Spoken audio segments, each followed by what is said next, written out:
शेळकेजी आमदार आहेत जे आपल्यासोबत जोडलेले आहेत। सुनीलजी, मोठी दुर्घटना आहे, किती जण वाहून गेलीत या संदर्भात, या दुर्घटनेबद्दल तुमच्याकडे काही सविस्तर माहिती आहे का?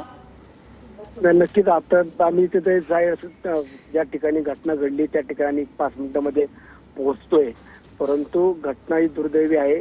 तो मुळामध्ये फॅब्रिकेटेड ब्रिज होता, त्यावरनं काही जणांनी 2 व्हीलर्स घेऊन जाण्याचा प्रकार केला आणि ओव्हरलोड झाल्यामुळं तो काही मधला भाग खचलाय। आतापर्यंत 6 जण त्या ठिकाणी दगावल्याची माहिती आमच्याकडे मिळालेली आहे। एक 5 ते 10 मिनिटांमध्ये आम्ही पोहोचतोय, तिथं मदत कार्य सुरू आहे। सरकारच्या माध्यमातून काही तिथे व्यवस्था आलेली आहे, अँब्युलन्स आहेत आणि आपत्कालीन व्यवस्था म्हणून स्थानिक एनडीआरएफची देखील टीम त्या ठिकाणी पोहोचतीये। नक्की सुनीलजी, रविवार आहे आज आणि हे पर्यटन स्थळ आहे, इथे गर्दी असते आणि अशा ठिकाणी ही अशी दुर्घटना घडलेली आहे। आतापर्यंत 6 जण दगावलेत आणि अजूनही 20 ते 25 जण वाहून गेल्याची भीती आहे। या शोधकार्यासंदर्भात काही माहिती?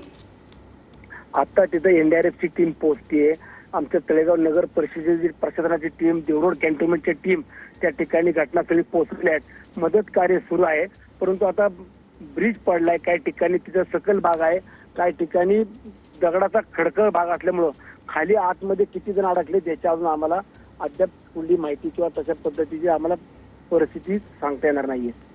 धन्यवाद सुनील शेळकेजी, तुम्ही TV9 शी बोललात त्यासाठी। तर आतापर्यंत 6 जण दगावल्याची माहिती स्वतः आमदार सुनील शेळके यांनी दिलेली आहे आणि अजून 20 ते 25 जण वाहून गेल्याची माहिती आहे।